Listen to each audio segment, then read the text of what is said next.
galera, Glauco Vidal aqui com mais um podcast por todo mundo, pra você, aqui direto dos Estados Unidos da América. Você que achou que ia se livrar de mim, você caiu do cavalo.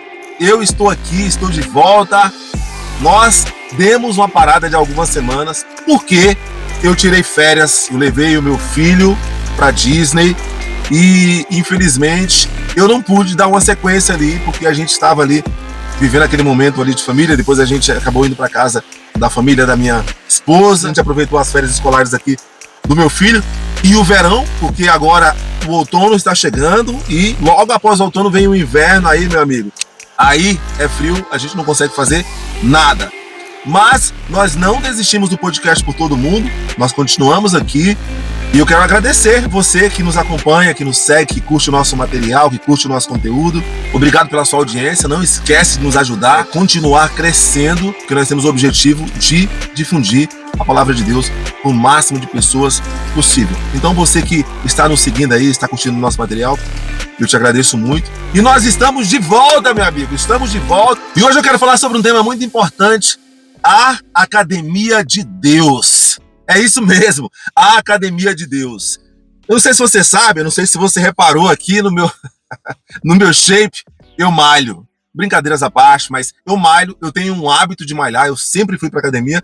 Nunca foi com aquela intenção de ser um bodybuilder, de ser um cara ali forte, musculoso.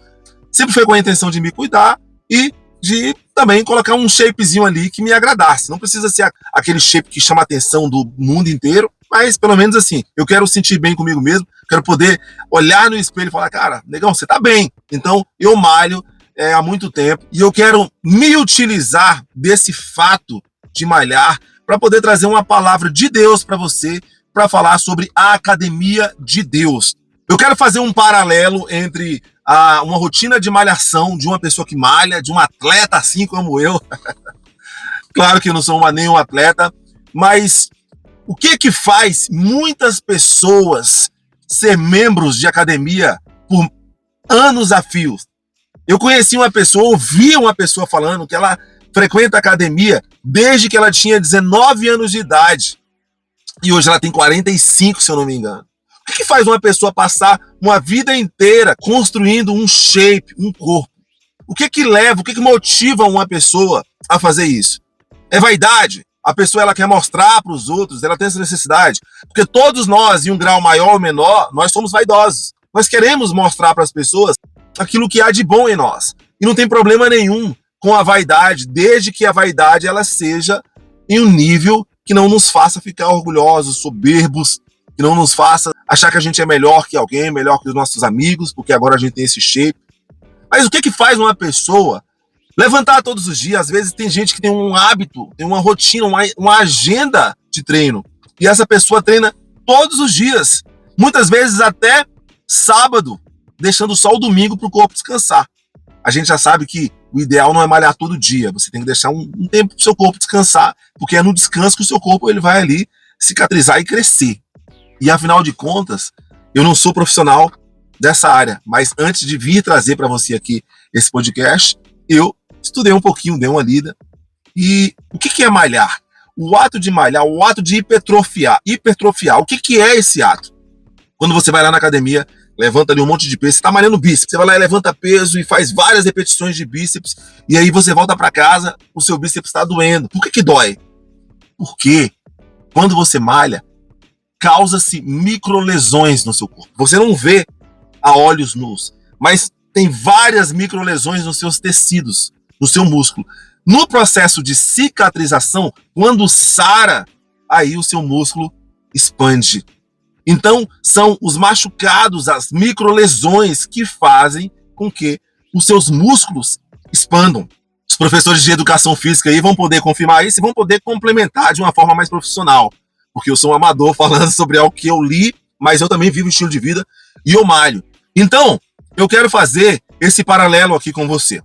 Muitas pessoas, quando elas se convertem e elas se tornam cristãs, elas têm em mente de viver um conforto. Essas pessoas, elas querem viver um conforto, elas querem ir para Deus agora para Jesus resolver os problemas delas, elas querem ganhar dinheiro, elas querem viver uma vida confortável, e não há nada de errado nisso, pessoal. Não há nada de errado em querer viver bem. Mas a partir do momento que você vem para Jesus, você vai ser treinado. Jesus quer treinar você para se tornar um atleta da fé. Olha só que bonito. Um atleta da fé. Talvez não um atleta da fé, mas Jesus quer treinar você para ser uma pessoa resiliente, para ser uma pessoa que tem músculos emocionais, uma pessoa que resiste o problema. É muito importante adquirir músculos emocionais para poder lidar com os problemas. Porque se você não conseguir malhar as suas emoções para poder suportar os problemas, quando os problemas vierem, você vai colapsar, você vai desabar. Quem é você quando os problemas acontecem na sua vida? Quando você perde alguém, quando você está de luto, quando você perde uma pessoa, quando um relacionamento termina e o seu coração fica partido, quando você é mandado embora. Muitos problemas que eu vivo e que eu vivi foram problemas que eu mesmo causei. Eu mesmo me coloquei na enrascada. Você já viu quando você mesmo, cara, você... Às vezes a gente fala, foi o diabo. Nem precisa. O diabo só fica olhando, fala, deixa, quer ver? Não, o diabo dá um peteleco assim na cabeça do capetinho lá, do demônio dele, e fala, não, rapaz, deixa ele vai se enrolar sozinho. Esse eu conheço, esse é. Quer ver? Ele vai, não precisa nem você tentar. Ele vai se enrolar sozinho. Você já viveu essa situação? Pois é. Eu já vivi essa situação, onde eu mesmo, como diz aí a Dilma, né? Eu me engasguei comigo mesmo. Eu já me engasguei comigo mesmo. Eu já me coloquei em situações onde eu simplesmente desobedeci. Minha mãe falou, não vai, não anda com fulano. Se fulano te chamar, você fala que não vai. Você fala, minha mãe não deixa. E eu fui lá e passei por cima da autoridade da minha mãe, achando que podia mais, e levei uns petelecos. Teve uma situação, eu me envergonho de dizer isso, mas é engraçado hoje, tá bom? Hoje, vou contar um testemunho pra você. Eu já falei isso em outros episódios aí, talvez não do podcast, mas do meu canal no YouTube. Mas eu quero falar isso hoje pra você aqui. Teve uma situação, eu era um pré-adolescente, tinha acabado de perder o meu pai de assassinato. Hoje eu falo sorrindo, pessoal, porque eu me recuperei dessas coisas. Isso já faz mais de 20 anos, eu era criança. Eu era um pré-adolescente. Eu tinha ali pro meu de 13, 14 anos. E aí eu cheirava tiner, olha só, vai vendo. Eu cheirava tiner. Eu ainda não fumava, eu já cheguei a fumar uns negocinhos, mas eu ainda não fumava só cigarro. 13 anos, hein? 13 anos fumando cigarro. Foi 2 anos depois da morte do meu pai ali. E aí, um dia eu tava lá na esquina de casa, literalmente assim na esquina, porque a minha rua fazia um retorno assim, era uma esquina. Aí eu tava lá cheirando tiner, coloquei tiner, tirar tinta mesmo, sabe? Que os pintores usam pra tirar a tinta da mão quando pinta ali uma casa, um carro, um objeto. Eu cheirava aquilo. Eu colocava num paninho e colocava assim na boca assim, ó, e ficava baforando ali, né? A gente chamava de baforar, né? Ficava ali, sugando ali, né? Aquilo entrava na nossa cabeça e a gente ficava doidão. Aí tava um dia que eu tava lá cheirando meu tiner e a minha mãe falou, não vai pra rua. Entra pra casa e fica em casa. Eu não quero você na rua. E eu desobedeci minha mãe. Gente, eu vou contar pra você o que aconteceu. Tava lá, aí passa uma viatura da polícia. Tava eu, meu irmão, meu irmão o meu saudoso irmão, ele já faleceu. E acho que mais uns 3 amigos nossos, colegas nossos lá. E a minha mãe falou, olha, não vai pra rua. E lá a gente tava. Cara, quando aquela viatura da polícia apareceu, de luz apagada, a gente nem viu chegando. Aí os caras só acenderam a sirene assim. Cara, aí eu gelei. Eu tentei correr pra casa e já cercaram a gente. Naquela época usar droga dava problema com a polícia, tá? Hoje em dia, né? Você usa droga, se na cara da polícia não dá nada, né? Mas naquela época era complicado. E aí aquele monte de pirralha assim, tudo desesperado, chorando e tal. Aí meu irmão era bom de mentir, né? Onde você mora? Não, eu moro ali naquela casa ali, a minha mãe, não sei o quê, né? Minha mãe, o nome da minha mãe é Dona Maria. Ele deu o endereço da casa errada. Aí eu olhei pra ele assim, eu falei, oxe, o que é que meu irmão tá falando, cara? Eu falei, não, seu policial, mentira, a gente mora naquela casa ali, ó. E ele não queria entregar a nossa casa porque se a minha mãe viesse, era treta, cara. E eu ainda não conhecia esse lado da minha mãe, porque eu não era, assim, viciado. Eu tava experimentando as drogas. O meu irmão já era ali, já tava naquele caminho já há um tempo. E eu não, porque meu irmão era mais velho do que eu. E eu não, eu tava meio que iniciando, né? Cara, eu só sei, meu irmão, que a polícia foi lá e bateu na porta da minha mãe, no portão. Ele, ô, Dona Maria. Aí minha mãe falou, o que foi? Meu nome não é Damaria não, meu nome é Lecina. Aí ele falou, a senhora é mãe daqueles neguinhos ali? Desse jeito, acredita? Policial racista. A senhora é mãe daqueles neguinhos ali? São meus, os dois. Aí ela falou, Dona Maria, seus filhos estavam usando droga ali. O que a senhora quer que a gente faça com ele? Leva para o DCA, que era a Delegacia da Criança e do Adolescente, né? Leva para o DCA ou a senhora se responsabiliza aí por deixar eles dentro de casa? Vou deixar os meninos na rua usando droga assim não, Dona Maria. Ela falou, eu falei pra esses vagabundos, pra esses safados, era pra estar na cama, mas eu não vou ficar batendo boca com o filho, porque não sei o quê. Começou a desabafar com o policial. Aí o policial falou, e aí, o que a senhora quer que a gente faça? Aí sabe o que a minha mãe falou? Pode levar os dois pra cadeia, esses vagabundos, e faz um favor pra mim, seu policial. Dê-lhe um cacete. Dê-lhe um cacete nesses dois vagabundos, que é pra aprender, porque eles não têm pai. Eu fico quebrando a cabeça, tenho mais 4 filhos pequenos, e esses marmanjos ficam aí, que blá blá blá. E minha mãe, cara, minha mãe era chata, meu irmão, nessas coisas. Eu, não, mãe, pelo amor de Deus, não deixa me levar não, mãe, eu te amo, não sei o quê. Ama nada, seu vagabundo, pode levar, seu policial. Dê um couro neles, dê uma surra bem dada. Meu irmão, eu era o mais novo, mas eu sempre fui maior, gente. Meu irmão era naniquinho, eu sempre fui grandão. Então, com 14 anos, parecia que eu tinha 18, meu irmão. Eu era grandão, cara. Era magrelo, tinha aquela bolotona aqui na garganta aqui, mas eu parecia ter a cara, assim, de um guri já de ali uns 18, às vezes até 19 anos. Quem sabe até 19 anos. Pois bem, meu irmão, esse policial, gente, esses policiais, eles colocaram todos os outros meninos, eram uns 5 meninos comigo, de 4 a 5 garotos comigo. Eles colocaram os 4 no cubículo, lá atrás no porta-mala. E eu, que era o maior, eles me colocaram no banco da frente ali, no banco de trás ali, né? Aí eu falei, pô, tratamento VIP, né, irmão? Tratamento VIP, pô, negão, né? Os caras estão respeitando, né? Pô, eu não vou no cubículo, né? Tipo, quase falei, tá vendo aí, galera? Eu sou especial, não vou no cubículo. Ai, gente, vocês não sabem o que aconteceu. Sentou um policial aqui do meu lado, aí me espremeu pro lado, eu fui lá pro meiozinho, aí veio e sentou o outro lado dele. Aí do lado sentou outro, olha o nome do policial, Montanha. Meu amigo, 3 policiais do meu lado. Um desse lado aqui, o Montanha do meu lado e os outros 2 aqui. Esse que tava aqui do meu lado, tinha 2, né? Um que tava do lado desse que tava aqui do meu lado e tinha o que tava lá de lá. Esse que tava aqui do meu lado era um negrão também. Meu irmão, quando o carro virou a esquina, gente, esses policiais me bateram tanto. Eu nunca apanhei tanto na minha vida. E ele me batia falando uns negócios, cara. Porque ele era negrão. Ele falava, negro não nasceu pra ser vagabundo. E pô, morreu na minha boca do estômago. Eu, pelo amor de Deus, tá bom. Eu não vou ser mais vagabundo, eu prometo. E aí eu olhava pro outro assim, aí pô, um tapão na minha cara. Eles batiam de mão aberta, que era pra não deixar marca, né? Porque eu era menor de idade. E ele dava aquele tapão na minha cara, só estralando.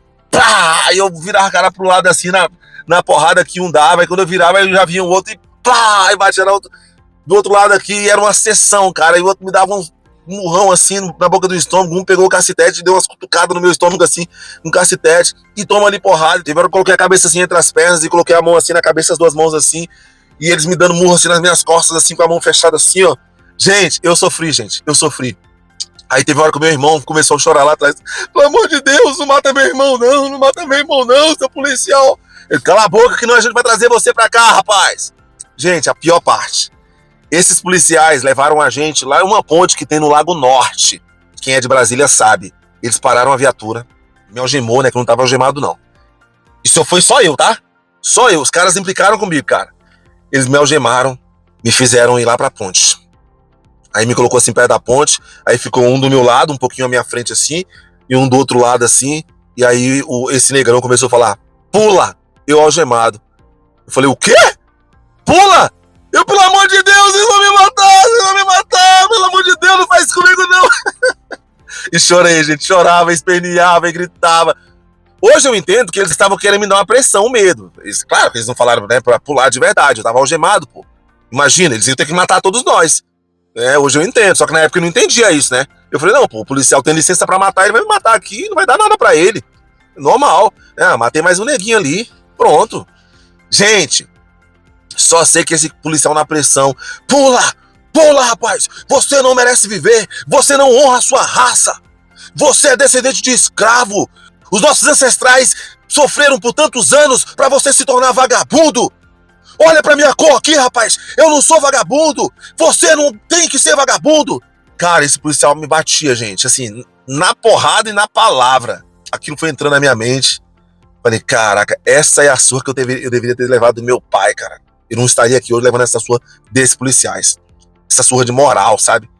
E, cara, esse cara falava. E aí, cara, chegou uma hora que eu quase pulei. Tanto que um assim pegou, porque ele viu que eu ia pular mesmo, na pressão, né? Porque ele falava na minha cara, chega e cuspia, pula! Pula! E aí, meu amigo, eu, naquela pressão assim, eu quase pulei. Aí o outro que tava mais à frente, assim, do meu lado, o Montanha, me segurou assim, né? Colocou a mão no meu peito assim. E aí passou umas meninas, que eram prostitutas, as meninas, né? Assim, de saia curtinha e tal. E as meninas foram e falaram bem assim pra eles. E aí, gatões, tipo um negócio assim, tipo, deu um charme, uma cantada lá neles. E aí o Montanha foi e falou, não, bora colocar esse moleque no carro, cara, bora, vai queimar o nosso filme, bora conversar com as meninas ali. Aí eles me colocaram no carro e foram lá conversar com as meninas lá, com as prostitutas, né? E aí eu falei, nossa, cara, Deus usou as prostitutas pra me salvarem. Aí depois eu descobri que, né, que tem essa história na Bíblia, que Deus usou lá uma mulher que era prostituta pra poder salvar lá os espias, né? E Deus ali, literalmente, cara, eu senti, Deus usou aquelas mulheres pra salvar a minha vida, porque eu ia pular, cara, eu ia pular. Tá doido, cara, chegou uma hora que eu falei, meu, vou morrer logo, já tô quase morto aqui, ó, o cara falou pra pular, eu vou pular. Já que eu não obedeci minha mãe, deixa eu obedecer o policial. Então, engraçado essas histórias, mas essas histórias, elas criaram em mim músculos emocionais. Eu estou na fé desde que eu tinha 15 anos de idade. Eu fui pra igreja entre 14 e 15 anos de idade. Ali no finalzinho dos meus 14 anos de idade. E ali eu me converti, e foi uma conversão radical, porque eu deixei de andar com os caras que eu andava, eu parei de usar tine, eu parei de usar um monte de coisa que eu usava, eu parei de andar com aquela ganguezinha, com aquela galerinha. Eu tava começando a andar com uma galera de uma gangue chamada GAP, que era Grafiteiro das Artes Proibidas. Lembra até hoje, olha só. E eu já tava começando a andar, pichar, né? Fazia um G assim, que era G de Glauco, né? E aí, pra deixar minha marca, né? Já tava começando a querer escalar uns prédios pra pichar e tal. E ali eu me converti, cara. E ali Deus ele começou a me tratar, Deus começou a me treinar. E desde aquela época eu nunca saí da fé.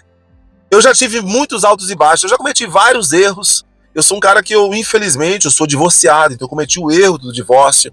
Eu sou um cara que eu já usei drogas, então eu cometi o erro de ser um viciado em drogas. Eu sou um cara que já errei com amigos meus dentro da igreja, porque eu vim do mundo ali cheio de lixo emocional, totalmente intoxicado. Então, para mudar o meu caráter, a minha personalidade, levou-se tempo. Eu ainda tenho uma personalidade assim muito evidente. Eu sou um cara que eu falo a minha mente, e só que isso não é uma virtude, uma vantagem. Às vezes a gente toma isso como vantagem. Eu falo mesmo, sou sincero, tal. Mas o sincericídio, ele acaba destruindo as nossas relações. E hoje, aos 40 anos de idade, eu tenho entendido algumas coisas. Eu estou mais inclinado a ouvir. Eu falo com alguns amigos meus da igreja, esses amigos me dão conselhos, e hoje eu já paro para reconhecer. Às vezes eu defendo a minha razão, mas eu paro, realmente, às vezes Deus está usando esse meu amigo para falar comigo. Então não tem por que eu rejeitar, então não tem por que eu resistir o meu amigo, porque se eu resistir esse meu mentor, essa pessoa que está falando aqui em nome de Deus, eu estou resistindo a Deus. E a Bíblia fala, sujeitai-vos, pois, a Deus, mas resistir ao diabo e ele fugirá de vós. Mas a Bíblia fala, achegai-vos, pois, a Deus, sujeitai-vos, pois, a Deus, mas resistis ao diabo e ele fugirá de vós. Então nós temos que nos achegar a Deus e não resistir a Deus. Então às vezes Deus ele vai falar com você usando pessoas. E entrando um pouquinho mais nesse tema sobre a academia de Deus. Quando você vai para a academia para criar músculos, para mudar o seu shape. E aqueles músculos, tudo bem que muitas pessoas usam os músculos só com fins de estética, mas aqueles músculos, eles vão colocar o seu corpo em um patamar diferente do patamar de uma pessoa que não malha. Então você vai ter uma força diferenciada, você vai ter uma resistência física diferenciada, quando você se torna uma pessoa que tem um hábito de malhar.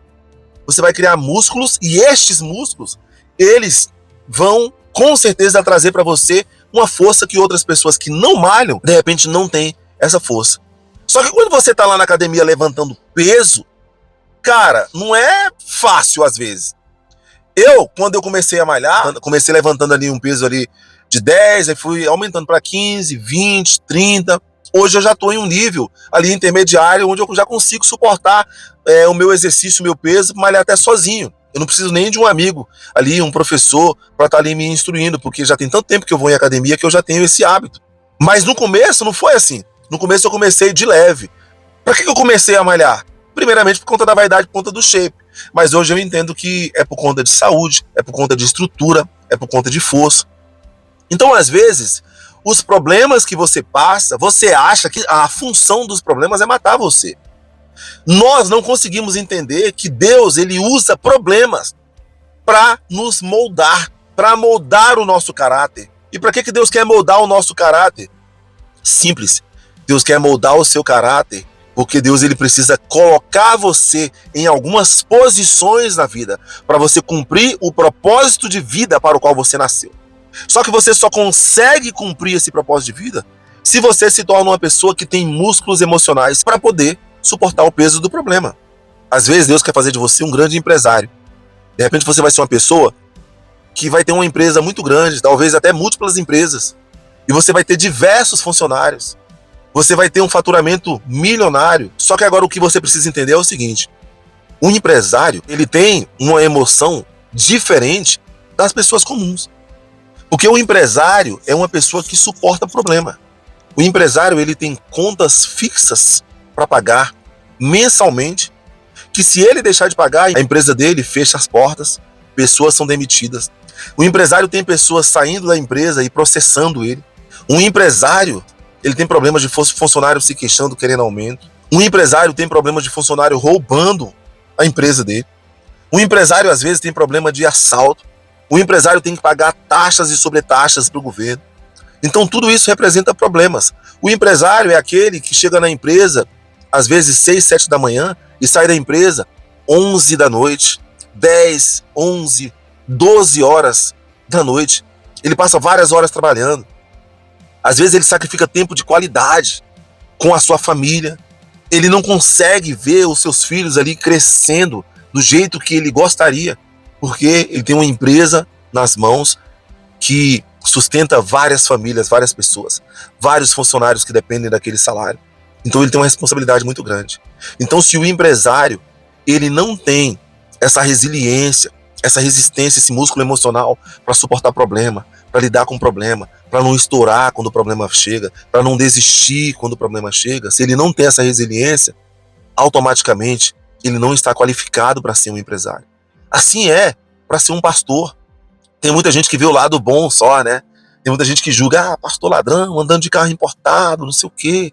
Só que as pessoas, elas não conseguem ver o lado onde o pastor, ele precisa literalmente carregar pessoas no colo. Ele tem que lidar com muitos problemas. Ele tem que ser ético para não dividir os problemas de algumas pessoas com outras pessoas, para não misturar as coisas. Ele tem que liderar, muitas vezes, uma igreja cheia de problema, cheia de fofoca. Porque o que é uma igreja? Uma igreja é um centro de recepção de pessoas defeituosas, de pessoas cheias de mazelas, cheias de lixos emocionais. As pessoas vêm do mundo com seus vícios, com suas dores, as pessoas vêm traídas, as pessoas vêm traumatizadas, essas pessoas vêm de luto, elas vêm para a igreja, e ali o pastor recebe e ele tem que conduzir essas pessoas para um caminho onde essas pessoas vão se recuperar e essas pessoas vão se tornar as pessoas que elas nasceram para ser. Então não é fácil. Hoje em dia, se você tem uma família, se você é casado, se você tem um filho, se você tem filhos, sua esposa, seu esposo, você tem que ser uma pessoa muito resiliente, porque você vai ter problemas conjugais. Por exemplo, tem situações que eu já passei aqui com a minha mulher, que foram situações que me provaram, gente. Foram situações onde eu pensei em desistir. Eu tenho que confessar isso. Nós, inclusive, falamos de divórcio. Porque eram problemas que na minha cabeça, porque eram situações que na minha cabeça não tinham soluções. E aí eu pensei em desistir. Só que a pessoa da fé, ela sabe que ela está sendo treinada, malhada para um propósito maior. Tem uma música da Cassiane, você já ouviu falar? Que fala: se você já pensou em desistir, tenha fé e não pare de sorrir. Então é isso. Então muitas vezes O que você precisa fazer é se alegrar em meio aos problemas. Ah, Glauco, mas isso aí não é fácil. Gente, você precisa entender algo. Às vezes você olha para a minha vida, para a vida de uma pessoa que tem algumas coisas que você não tem, e aí isso te faz pensar que a minha vida, ela é mais fácil, porque eu tenho aquilo que você não tem. Só que você não sabe muitas vezes a minha trajetória. O que eu precisei passar para chegar onde estou. Então, de repente, a trajetória que você está, eu já fiz essa trajetória. Às vezes eu cheguei antes na igreja. Eu já estou na igreja há mais de 20 anos. Então eu já tive que lidar com o luto da perda do meu pai, com o luto da perda da minha mãe, com o luto da perda da minha filha, com o luto da perda de um irmão, com o luto da perda de outro irmão. Eu já perdi muito, tô falando só dos lutos. Sem falar nas falências financeiras que eu já tive, empresas que eu já abri e faliu, eu não consegui tocar. A dificuldade que eu tive para aprender a falar inglês, porque tinha déficit de aprendizagem, eu não conseguia reter nada na minha cabeça. Sem falar na depressão que eu vivi, porque eu só perdia na vida, cara. Eu falei, cara, eu nasci para perder, eu sou um loser, eu sou um perdedor. Sem falar nas vezes que eu já tentei me matar por 2 vezes, porque eu achava que a minha existência havia sido um dos maiores erros da humanidade. Porque a minha própria mãe já havia falado para mim muitas vezes que eu sou fruto de um abuso sexual, que eu não deveria ter nascido. Maldito o dia que eu nasci. Eu já ouvi a minha própria mãe amaldiçoando o dia que eu nasci. Então tudo isso trouxe uma carga tão grande para cima de mim que eu pensei em me matar. Mas mal sabia eu que todos esses problemas que eu estava vivendo, na verdade, estavam me treinando, malhando as minhas emoções para lidar com o que eu tenho hoje. Então hoje eu estou vivendo em um nível de vida onde não é aonde eu quero estar, finalmente, ainda, mas é um nível de vida que está me levando para onde eu quero chegar de uma forma mais rápida. Por exemplo, hoje eu ando em um bom carro. Por muitos anos eu andei em um Uno. Por muitos anos eu andei de ônibus. Por muitos anos eu andei a pé. Hoje eu ando em um carro melhor. Por muitos anos eu morei debaixo de uma escada. Hoje eu já moro em um apartamento melhor, com a minha família. Por muitos anos eu comi muito mal, eu não tinha o que comer, eu comia miojo toda noite, miojo com pão. Hoje eu já faço uma alimentação mais saudável, eu já posso escolher aquilo que eu quero comer. Então, eu cheguei até aqui, e aqui não é aonde eu quero ficar. Eu quero graduar, eu quero mudar de nível, eu quero ir para frente. Só que a minha trajetória para chegar até aqui foi uma trajetória árdua. Eu tive que perder pessoas. Tanto pessoas que morreram, quanto pessoas que estão vivas, e eu tive que abrir mão dessas pessoas.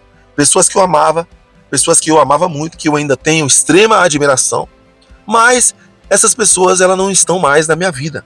Claro que se eventualmente eu ver essas pessoas na rua, em um restaurante, é um pouco mais difícil porque elas estão no Brasil, estão nos Estados Unidos, mas quando eu for ao Brasil, eu vou falar com essas pessoas, vou conversar com essas pessoas. Mas essas pessoas não fazem mais parte do meu ciclo íntimo.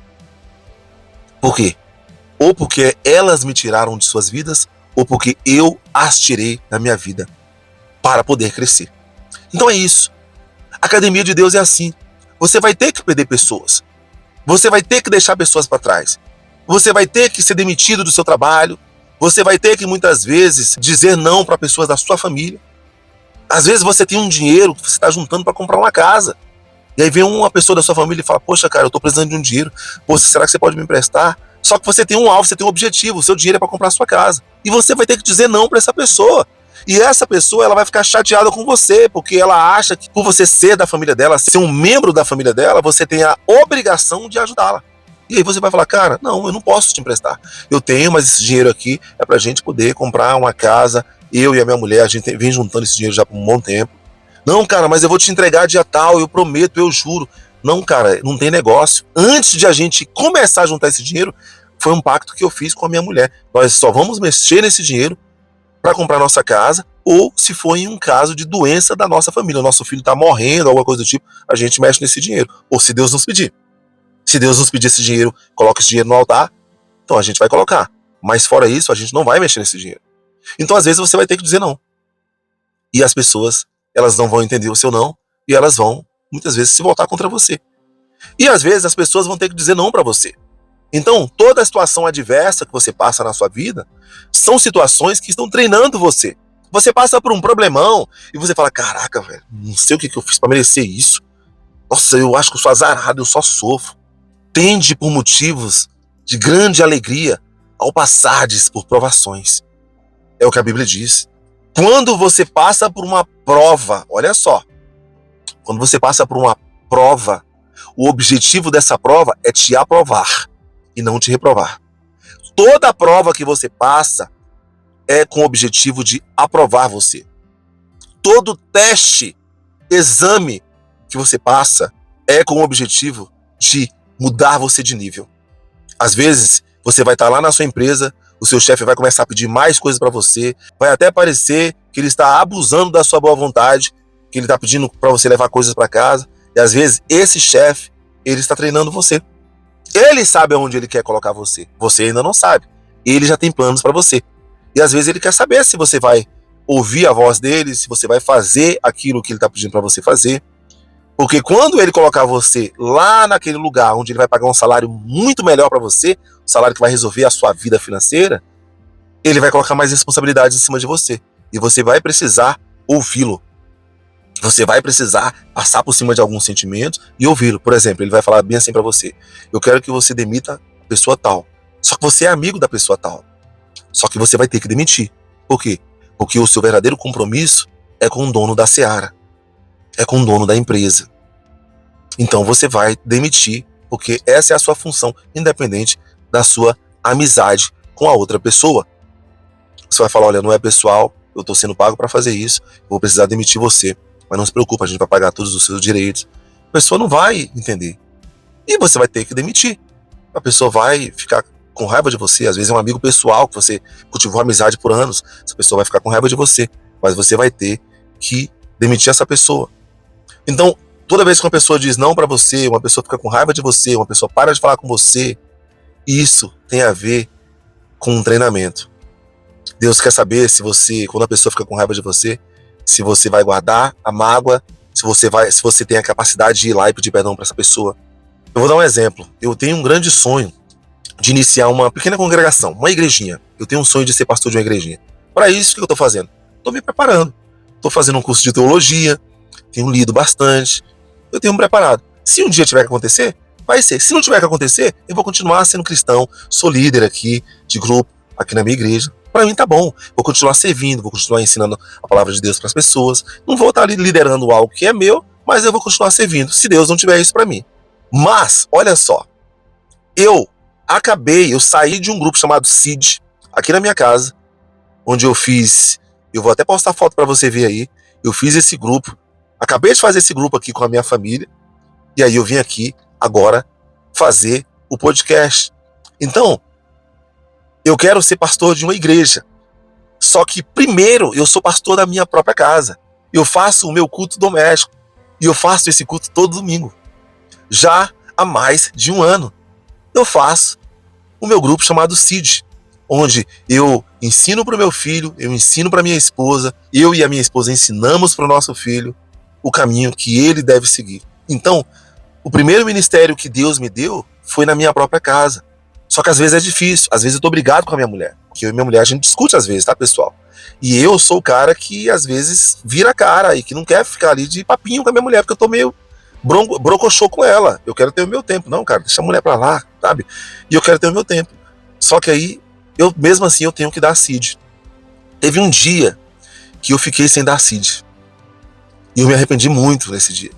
E a minha mulher falou: beleza, se você não quiser dar CID, você é o líder. Mas se você não quer dar, tudo bem, eu vou dar CID pro nosso filho sozinha, tá bom? Porque você deveria ser o pastor dessa casa e não sei o quê. Aí quando ela falou isso, tipo assim, aí é que eu falei: agora que eu não vou fazer mesmo. Sabe, tipo criança do bicão, você fala não, aí a criança cruza o braço assim e fala, faz o bicão assim, sabe? A gente tem essa criança emocional, né? Às vezes a gente tem dificuldade de pedir perdão. Eu sou assim, tá, gente? Se eu peço perdão, eu me esforcei muito pra pedir. Ah, se eu não faço o bicão, eu me esforcei muito para não fazer o bicão. Por quê? Porque eu cresci em uma casa onde todo mundo fazia bicão. Eu já fiquei meses sem falar com irmãos, já fiquei meses sem falar com a minha própria mãe, porque essa era a cultura da minha família. E no casamento não dá para ser assim. Eu já pensou se um membro lá da minha igreja faz um negócio comigo, eu faço bicão com ele, não vou mais falar com essa ovelha. Não posso, cara. Então aonde que Deus tá me treinando, gente? Dentro da minha casa. Aonde é a minha academia? Dentro da minha casa. dentro da minha casa é a minha academia, pessoal. E é fácil manter essa disciplina de todo domingo ali, faça chuva, faça sol, dar a minha CID. É fácil? Não é fácil. Às vezes eu não quero, às vezes eu quero sentar e assistir televisão, gente. Pô, domingão, cara, amanhã cedo eu vou trabalhar. Trabalho com autistas. Às vezes os alunos não trabalham. O aluno, às vezes, me arranha, me morde, me bate, me cospe. Pô, eu quero relaxar no domingo. Mas eu tenho uma missão. A minha missão é treinar a minha família. E eu penso que é treinar a minha família, mas a minha família, na verdade, está me treinando para ser o pastor que eu devo ser lá fora. Todo pastor, primeiro, ele deve começar o pastorado dentro da sua própria casa, pastoreando a sua própria família. Se ele é capaz de pastorear a sua própria família, então, quem sabe, Deus pode cumprir esse chamado e levá-lo para fora das 4 paredes de sua própria casa. Mas tudo começa em casa. Então, na minha casa é onde eu estou sendo treinado. Quando a minha mãe falou para mim, você nem deveria ter nascido, eu fui abusada e você nasceu, eu deveria ter te abortado, eu já ouvi tudo isso. Na verdade, o que a minha mãe estava fazendo comigo? Estava me treinando. Só que eu achava que a minha mãe estava fazendo isso para me matar. Essa mulher me odeia, cara, eu odeio também essa mulher, eu quero que ela morra. Aí eu lembrava, não quero não, porque ela é minha mãe. Então assim, eu vivi muitos conflitos familiares, mas hoje eu estou aqui, pessoal. Hoje eu estou empregado, hoje eu sou líder na igreja, hoje eu tenho meu carro, hoje eu tenho meu filho, eu acabei de chegar da Disney com a minha família. Poxa, tá falando tudo isso para se gabar? Não, gente, eu era drogado. Você não se alegra com isso, cara? Eu era um drogado, pessoal. Eu era um filho de um abusador. Porque o meu pai abusou da minha mãe várias vezes. Eu não sei se sexualmente. Minha mãe falava que foi abusada. Não sei se ela falava aqui na hora da raiva para poder me punir. Ou se ela realmente foi abusada. Mas fisicamente o meu pai abusou da minha mãe várias vezes. Eu era essa pessoa que foi abusada. E olha onde eu estou hoje, pessoal. Olha onde eu estou hoje. Morando nos Estados Unidos. Falo inglês fluentemente. Tenho meu trabalho que eu amo, trabalho fazendo aquilo que eu amo. Tudo bem que eu não amo o salário, né? O salário poderia ser muito melhor, mas eu amo fazer aquilo que eu faço. Estou fazendo um curso superior, uma faculdade, para me tornar um pastor, quem sabe. Viajo todo ano, minhas férias de dezembro já estão marcadas. Olha só de onde Deus me tirou. Eu era só aquele neguinho lá da favela, que foi vaiado pelos seus amigos quando se tornou cristão. E hoje eu estou aqui. Então, isso é um motivo de grande alegria para mim. Eu tenho um irmão que ele morreu, ele conheceu a Jesus através do meu próprio testemunho. Ele falou para mim, ele falou, negão, cara, eu fui para Jesus por conta do seu testemunho. Porque você era o cara da nossa casa, o cara mais odiado da nossa casa, mais escorraçado, mais maltratado. E você foi o cara que permaneceu na fé. Já eu fui o cara mais mimado. A mãe mimou. Eu era o filho caçula. A mãe comprava as melhores coisas pra mim, os melhores danones pra mim, os melhores biscoitos pra mim. Nem deixava você, que era mais velho, comer as minhas coisas. E eu me tornei um bandido e hoje eu tô aqui na prisão. E eu tive que me converter aqui na prisão através do seu testemunho. Já você foi maltratado, você foi humilhado e você se tornou esse cara. Ele me chamava de pastor. Você se tornou um pastor. E olha que eu me tornei. Hoje eu me inspiro em você, cara. Eu me inspiro em você. Esse meu irmão já partiu também. Ele já morreu. Eu me inspiro em você, negão. E meu irmão morreu pastor. Ele se tornou um pastor dentro da prisão. Através do meu testemunho. Entende isso? Eu falo do meu irmão, eu começo a querer me emocionar. Então, você precisa entender que todos os problemas que você tem passado na sua vida têm um objetivo. Deus está treinando você. Eu estou falando para você aqui e Deus está falando comigo. Eu estou falando com você e Deus está falando comigo. Porque adivinha, às vezes eu quero desistir também, pessoal. Eu sou fraco também. Eu sou ser humano, poxa. Às vezes eu quero simplesmente, cara, eu quero paz. Não quero conflito, chega. Às vezes o casamento tá conflituoso. Eu falo, cara, poxa, eu não quero ficar vivendo isso. Eu tenho essa dificuldade às vezes. Às vezes tem um problema na igreja, adivinha só, eu quero sair da igreja. Às vezes tem um problema no trabalho, eu quero sair do trabalho. Aí tá o segredo. Você não sai, você não desiste quando você tá tendo problema. Quando você tem um problema, você resolve. Ah, mas é difícil. Não tem que ser fácil. Tem que ser possível. Eita, Jesus, o Senhor tá falando comigo, hein? Tem que ser possível, pessoal. Não precisa ser fácil. Especialmente você que é homem. Eu quero falar agora diretamente com os homens. Homem, você é um resolvedor de problema. Você já parou para imaginar que esse mundo ele era um mundo hostil? Nós não tínhamos energia elétrica, nós não tínhamos água potável saindo das nossas torneiras, nós não tínhamos habitações dignas há alguns anos atrás, alguns 200, 300 anos atrás. E nós, homens, sempre fomos as pessoas que saíam para caçar, para trazer a comida para nossa família. Sempre fomos as pessoas que protegiam as nossas famílias dos perigos. Então nós nascemos para resolver problema. Deus colocou em nós a capacidade de resolver problema. Então qualquer problema que a sua família esteja passando, você é o conselheiro, você é o resolutor, você é aquele que guia, que resolve. Tem uma confusão entre os seus filhos? Adivinha quem foi designado por Deus para resolver aquele problema? Você, homem. Às vezes você fica jogando as responsabilidades nas costas da sua esposa. Às vezes até a responsabilidade doméstica que você tem que ajudar para dar exemplo para o seu filho, para quando o seu filho casar, ele também ajudar a esposa dele. Porque o seu filho, ele vai fazer aquilo que ele vê você fazendo. Se ele não vê você fazendo, esquece. Você pode falar o que for. Você pode ter um discurso em casa e um discurso maravilhoso na igreja. O seu filho, ele não vai comprar isso. Ele vai comprar aquilo que você faz. Cara, meu pai é um cara íntegro. O que ele é na minha casa, ele é na igreja. Claro que às vezes na minha casa ele solta uns pum, ele fala umas bobagens que fica só entre a nossa família ali, mas o meu pai é um cara íntegro. Eu quero ser que nem o meu pai. Tá doido? Olha meu pai, cara, um cara de sucesso, casado com a minha mãe até hoje. Eu quero ser que nem meu pai. Então seu filho, ele copia o seu exemplo. Então por isso que nós não podemos desistir.